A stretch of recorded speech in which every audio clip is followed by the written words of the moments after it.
बिस्मिल्लाहिर्रहमानिर्रहीम। अस्सलाम वालेकुम नादरीन, आप यूट्यूब चैनल देख रहे हैं। मैं इमरान खान हूँ। नादरीन, खित्ते में वो सबसे बड़ी डेवलपमेंट हो गई है जिसका मैं आपको काफ़ी दिनों से बता रहा था, और अब ये बैलेंस काफ़ी बिगड़ेगा और बहुत सारी ऐसी चीज़ें होंगी इस रीजन के अंदर जिनकी हम तवक्को नहीं कर पा रहे थे या जो बड़ी हौलनाक हो सकती हैं। अमेरिका और इसराइल ने ईरान के ऊपर बाकायदा हमला कर दिया है। ये हमला अमेरिका और इसराइल ने किया और जिन अहदाफ को निशाना बनाया उनकी तफसीलात मेरे पास यहाँ पे मौजूद हैं। सबसे पहले जो है वो आयतुल्लाह खामनई के दफ्तर को, आयतुल्लाह खामनई की रिहाइशगाह को निशाना बनाया गया, मुकम्मल तौर पर उसे तबाह कर दिया गया। फिर सदारती दफ्तर को भी निशाना बनाया गया।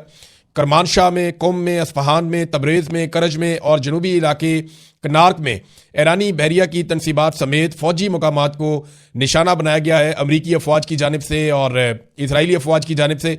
और कुर्द इलाके के एक छोटे शहर कामियारान से एक वीडियो में दिखाया गया कि एक पासदारान इनकलाब का एक अड्डा है, वो बमबारी का शिकार हुआ। वहाँ पे भी बमबारी हुई है। तेहरान का एक इलाका है, वहाँ पे बमबारी की वीडियो सामने आई अब तक, और मुख्तलिफ तेहरान के एरियाज़ के अंदर बम्बारमेंट की इतला मिल रही है, धमाकों की इतला मिल रही है। तफसीलात आहिस्ता आहिस्ता सामने आ रही हैं।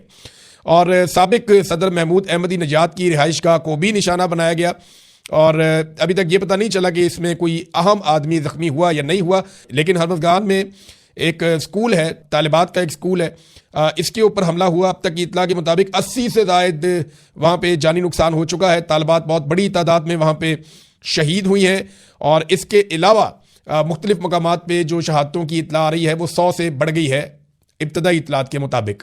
ये बड़ा भरपूर हमला है जो अमेरिका ने और इसराइल ने किया। इसके ऊपर डोनाल्ड ट्रंप ने स्टेटमेंट जारी किया। डोनाल्ड ट्रंप ने ईरान के शहरियों के लिए कहा कि अपने घरों में रहें, बाहर निकलना खतरनाक है, हर तरफ बमबारी होगी, ऑपरेशन खत्म होने पर अपनी हुकूमत आप संभाल लें, ये अवाम को कहा। ईरानी बहरिया को मुकम्मल तौर पर ख़त्म कर देंगे, हम ईरान के मिसाइल तबाह कर देंगे और उनकी मिसाइल सनत को ज़मीन बोस कर देंगे। ऑपरेशन के दौरान कुछ अमरीकी भी हलाक या जख्मी हो सकते हैं, लेकिन जंगों में ऐसा होता है। ये जनाब अमेरिका के सदर डोनाल्ड ट्रंप ने कहा। हथियार डाल दो या मरने के लिए तैयार रहो। हथियार डालने वाले ईरानी एहलकारों को मुकम्मल तहफ़्फ़ुज़ दिया जाएगा। ईरान पर हमले के बाद अमरीकी सदर डोनाल्ड ट्रंप की ईरानी पासदारान इनकलाब को वार्निंग। अच्छा जी, इसके बाद डोनाल्ड ट्रंप ने एक और स्टेटमेंट दिया कि ईरान में बड़ी जंगी कार्रवाई हमने शुरू कर दी हैं। ईरानी हुकूमत की जानिब से लाक फौरी खतरात को जड़ से ख़त्म कर देंगे। इसको प्रीएम्प्टिव स्ट्राइक कहते हैं। ये बहुत सारे लोग इस इस्तिलाह को इस्तेमाल कर रहे हैं, इसराइल और अमेरिका के हमायती। वो ये कह रहे हैं कि ये प्रीएम्प्टिव स्ट्राइक है, यानी वक्त से पहले ही आप एहतियातन एक हमला कर देते हैं कि इस बात का खदशा था कि दूसरा हमला करे, इससे पहले हमने प्रीएम्प्टिव स्ट्राइक कर दी है, पहले से हिकमत अमली अपनी अपना ली है। तो वो कह रहे हैं जी तमाम खतरात को जड़ से ख़त्म करेंगे, ईरान को कभी एटमी हथियार बनाने की इजाज़त नहीं देंगे, अमरीकी अवाम का दिफा हमारा अव्वलीन तरजीह है। लेकिन गुज़िश्ता चंद दिनों से अमेरिका के सदर और नायब सदर वो ये बातें कर रहे थे कि ईरान ऐसे हथियार बना रहा है जो अमेरिका तक आ सकते हैं।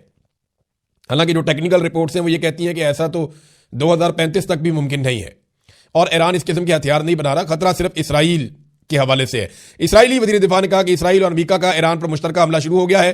तेहरान में कई मिसाइल जो है वो गिराए गए हैं और साथ उन्होंने ये भी कहा कि हमने निशाना बनाया है ईरान को। तो अब ये ईरान के अंदर एक रजीम तब्दील करना चाहते हैं, इसी तरह जैसे पाकिस्तान ये कह रहा है अमेरिका के साथ मिलकर कि अफगानिस्तान के अंदर भी एक रजीम तब्दील करना है। ईरान ने जो जवाबी कार्रवाई की, अब जरा उसकी तरफ आ जाएं, क्योंकि ये तो मैंने आपको बताया कि अमेरिका ने क्या किया। ईरान ने जवाबी हमला किया है अमरीकी अड्डों के ऊपर और इसराइल के ऊपर। जिन जगहों पर ईरान ने हमला किया वो मैं आपको बता देता हूँ, बहरीन में, कतर में, यूएई में, कुवैत में और सऊदी अरेबिया में, और इसके अलावा उर्दन में। ये वो 6 मुसलमान मुल्क हैं जिन्होंने अमरीकियों को अड्डे दिए हुए हैं अपने मुल्कों के अंदर, और इन अड्डों को अमेरिकन इस्तेमाल कर रहे हैं ईरान के खिलाफ। तो यहाँ पे बहरीन में, कतर में और यूएई में, कुवैत में, सऊदी अरेबिया में और उर्दन में धमाके सुने गए हैं जहाँ पे मिसाइल दागे हैं और किसी भी सिविलियन इलाके को निशाना नहीं बनाया, सिर्फ और सिर्फ अमरीकी जो बेसेस हैं उनको निशाना बनाया, जहाँ पे अमरीकी फौजी अड्डे हैं उनके ऊपर अटैक किया है ईरान ने। इसके ऊपर बहुत सारे लोग तनकीद कर रहे हैं कि ईरान ने मुसलमान मुल्कों पर हमला कर दिया और मुसलमान मुल्कों की खुद मुख्तारी पर हमला कर दिया। देखिए, ईरान के ऊपर अमेरिका ने हमला किया है, ईरान ने वापस अमरीकी बेसिस पे हमला किया है। अब ये बेसिस मुसलमान मुल्कों में है, तो इसमें ये अब एक अजीबोगरीब सूरत हाल है ना। यानी एक मुल्क है मुसलमान मुल्क, उसकी बेस के ऊपर या उसकी सरजमीन के ऊपर से अमेरिका ईरान पे अटैक कर रहा है, तो ईरान इसलिए वापस अटैक ना करे अमेरिका की बेस के ऊपर क्योंकि वो मुसलमान मुल्क के अंदर वो बेस है। ये जरा थोड़ी समझने वाली बात है, इसको कॉमन सेंस की नज़र से आप देखें कि एक मुसलमान मुल्क है, उसके अंदर अमेरिका ने अपना अड्डा बनाया हुआ है, वहां से वो ईरान के ऊपर कोई हमला करता है। अब ईरान वापस उस अड्डे पे इसलिए हमला नहीं कर सकता क्योंकि ये तो आप हाथ बांध देने वाली बात है ना, क्योंकि वो मुसलमान मुल्क है और उसके अंदर अमेरिकन अड्डा है। तो ये अब इस किस्म की तनकीद हो रही है, लेकिन ईरान ने तबाही के मनाजर दिखाए हैं इन अड्डों के ऊपर। और हैरत अंगेज तौर पर एक और चीज़ मैं आपको बताता हूँ, कुछ वीडियो ऐसी सामने आई जहाँ पे गल्फ ममालिक, जहाँ अमरीकी अड्डों के ऊपर ईरान ने अटैक किया, मिसाइल फेंके, वहाँ पे जो गल्फ के शहरी हैं वो खुश हो रहे थे। अमेरिकन अड्डों की वहाँ मौजूदगी पे गालिबन खुश नहीं है वहाँ के मकामी भी। कुछ मनाजिर मैंने ऐसे देखे हैं, कुछ मनाजिर में लोगों को भागते हुए खौफजदा भी देखा है, लेकिन कुछ मैंने ऐसा भी देखा कि लोग उसको सेलिब्रेट कर रहे हैं कि ठीक है, ईरान मार रहा है, ये अमरीकी अड्डे हैं, इनका हमारे मुल्क से कोई ताल्लुक नहीं है। बहरहाल ये चीज़ें तो अभी कंट्रोवर्सीज तो आती रहेंगी, लेकिन जंग की सूरत बता देता हूँ। ईरान ने इसे फतह खैबर का नाम दिया इस ऑपरेशन को। ये 628 ईस्वी में नबी अकरम सल्लल्लाहु अलैहि वसल्लम ने खैबर फतह किया था और यहाँ पे एक यहूदियों की बहुत ताकतवर फोर्स को शिकस्त दी थी। शेर खुदा हज़रत अली रज़ी अल्लाह तआला अन्हु ने इसको लीड किया था। नबी अकरम सल्लल्लाहु अलैहि वसल्लम वहाँ से पासालार थे, आपने हज़रत अली रज़ी अल्लाह तआला अन्हु को ड्यूटी लगाई थी और फिर खैबर फतह हुआ था। बहुत मजबूत तरीन किला था और यानी वो बहुत बड़ी एक फतह है जो तारीख के अंदर लिखी गई है और बड़ी बहादुरी से मुकाबला किया था मुसलमानों ने उस वक्त नबी अकरम सल्लल्लाहु अलैहि वसल्लम की क़यादत में। तो ये 628 ईस्वी में हुआ था, उसी पे ऑपरेशन फतह खैबर का नाम दिया है ईरान ने। और इसके अलावा ईरान ने इसराइल पे अटैक किया, बहुत सारे इसराइल के शहरों पे, बहुत सारे इलाकों पे, और कई वेव्स गई हैं ईरान की जानिब से मिसाइलों की इसराइल की जानिब, और अभी तक लड़ाई चल रही है। इसमें मैं आपको एक चीज़ क्लियर कर दूं कि अगर दुनिया में कोई सबसे महफूज मुल्क है ना जंग के दौरान, तो वो इसराइल है। किसी भी मुल्क में आप जंग करेंगे तो लोग ज़्यादा मारे जाएंगे, इसराइल पे आप जंग करेंगे तो लोग कम मारे जाएंगे। उसकी वजह यह है कि इसराइल ने पिछली कई दहाइयों तक जंग की तैयारियां की हैं। उन्होंने अपने तमाम शहरियों को जंग की तरबियत दी है, जंग के दौरान जान कैसे बचानी है इसकी तरबियत दी है। उन्होंने एक दिफाई निज़ाम बनाया है, ज़ेरे ज़मीन उन्होंने बंकर्स और महफूज पनाहगाहें बनाई हैं ताकि किसी भी हमले की सूरत में बड़े बड़े मिसाइल भी मारे जाएँ तो उनके शहरी महफूज रहें। तो लेकिन उसके मुकाबले में जो खित्ते में दूसरे मुसलमान ममालिक हैं उन्होंने ऐसा कुछ नहीं किया। उन्होंने जंग की तैयारी नहीं की, बल्कि वो अपनी सिक्योरिटी के लिए भी दूसरे ममालिक के ऊपर भरोसा करते रहे हैं। बहरहाल ईरान जवाबी कार्रवाई कर रहा है। ईरानी सरकारी ज़राए के बकौल अभी तक अमेरिका या इसराइल कोई बड़ा टारगेट अचीव नहीं कर सके। मिसाल के तौर पे कोई उनका सियासी रहनुमा, मजहबी रहनुमा या कोई फौजी की आदत, उनके बारे में वो कहते नहीं, वो महफूज हैं और उनके ऊपर अभी तक किसी किस्म का कोई ऐसा हमला नहीं हुआ जिसका कोई बड़ा नुकसान हुआ हो। तो ये है नाजरीन ईरान, इसराइल और अमेरिका की सूरत हाल। इसमें पाकिस्तान कहाँ खड़ा है, ये है जनाब एक बड़ा सवाल। पाकिस्तान के अंदर जो दानिश्वर हैं, वो लोग जो जानते हैं खारजा पॉलिसी को, वो लोग जो जानते हैं दिफाई मामलात को, इनमें खास तौर पे मलिहा लोधी साहबा हैं, इन जैसे और बहुत सारे लोग हैं, मुशाहिद हुसैन सैयद हैं, नजम सेठी वगैरह हैं और दीगर लोग भी हैं। उन सबकी ये राय है कि पाकिस्तान को हर हाल में ईरान के साथ खड़े होना पड़ेगा। बहुत सारे और लोग भी कह रहे हैं, और इस जंग को रुकवाना पड़ेगा, क्योंकि ईरान वो आखिरी दीवार है, अगर वो गिर गई तो फिर पाकिस्तान की बारी है। और ये बात मैं अब नहीं कर रहा, ये बात कई दहाइयों से हम सुनते चले आ रहे हैं। जितने भी दिफाई तज्जियाकार हैं, आलमी सतह पर यह बात होती है कि जब भी कभी ये जो बारी है ना, ये इसी तरह चलनी है। सबसे पहले बताया गया था फलां मुल्क, फिर फलां मुल्क, फिर फलां मुल्क, फिर ईरान आएगा और ईरान के बाद पाकिस्तान आएगा, क्योंकि पाकिस्तान एक एटमी कुव्वत है, वाहिद इस्लामी मुल्क है जिसके पास एटम बम है। तो एंड में पाकिस्तान को डील किया जाएगा। अब इस वक्त जो है वो ईरान के साथ तो पाकिस्तान उस तरह खड़ा हुआ दिखाई नहीं दे रहा। वजह यह है कि पाकिस्तान तो अमेरिका के साथ खड़ा है। देखें ना, बोर्ड ऑफ पीस बना है और बोर्ड ऑफ पीस बनने के बाद दो जंगें शुरू हो गई हैं। बोर्ड ऑफ पीस का एक मेंबर पाकिस्तान है, वो अफगानिस्तान के साथ लड़ रहा है। बोर्ड ऑफ पीस के दूसरे दो मेंबर जो है वो अमेरिका और इसराइल हैं, वो ईरान के साथ लड़ रहे हैं। और बोर्ड ऑफ पीस बनने के बाद पहली बाकायदा बड़ी जंग अब शुरू हो चुकी है, और ये चंद महीनों के अंदर ही शुरू हो गई है ईरान के खिलाफ। यानी शहबाज शरीफ साहब कहते हैं डोनाल्ड ट्रंप को कि ये सेवियर ऑफ साउथ एशिया है, यानी जनूबी एशिया के सेवियर हैं डोनाल्ड ट्रंप। अब डोनाल्ड ट्रंप जिनको जनूबी एशिया का सेवियर कहा शहबाज शरीफ ने, ये ईरान तो जनूबी एशिया के अंदर आता है। अब ये क्या सेव कर रहे हैं ईरान को, या कोई खित्ते को महफूज कर रहे हैं, या सूरत हाल को बेहतरी की तरफ लेकर जा रहे हैं? अब ये पाकिस्तान के वज़ीर आज़म को फैसला करना पड़ेगा। पाकिस्तान ने डोनाल्ड ट्रंप को अमन के नोबेल इनाम के लिए नामजद कर रखा है। पाकिस्तान उन्हें सेवियर ऑफ द वर्ल्ड कहता है, कभी saviour of the South Asia कहता है, कभी पाकिस्तान कहता है कि आपने बहुत बड़ी तादाद में 3.5 करोड़ लोगों की आपने जान बचाई है। तो बहुत अजीब अजीब किस्म की अलकाबात। शहबाज शरीफ साहब तो सैल्यूट करते हैं डोनाल्ड ट्रंप को, दूर से देखकर बिल्कुल सीधे खड़े हो जाते हैं और सैल्यूट कर देते हैं डोनाल्ड ट्रंप को।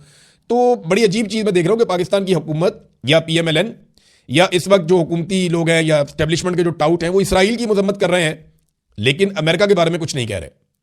अमेरिका के बारे में बिल्कुल खामोश है। इसकी वजह क्या हो सकती है? देखिए, डोनाल्ड ट्रंप कह रहे हैं कि यह हमला हमने किया है ईरान के ऊपर, जबकि पाकिस्तान कह रहा है नहीं नहीं, इसराइल बहुत बुरा है, उसने हमला किया ईरान के ऊपर। कोई समझ आ रही है आपको बात? अभी तक पाकिस्तान ने कोई ऑफिशियल स्टेटमेंट जारी नहीं किया इस लड़ाई के बारे में। लेकिन मैं आपको पहले ही बता देता हूं कि अगर पाकिस्तान ने कोई ऑफिशियल स्टेटमेंट जारी भी किया तो वो गोलमोल किस्म का होगा, उसमें कोई क्लैरिटी नहीं होगी।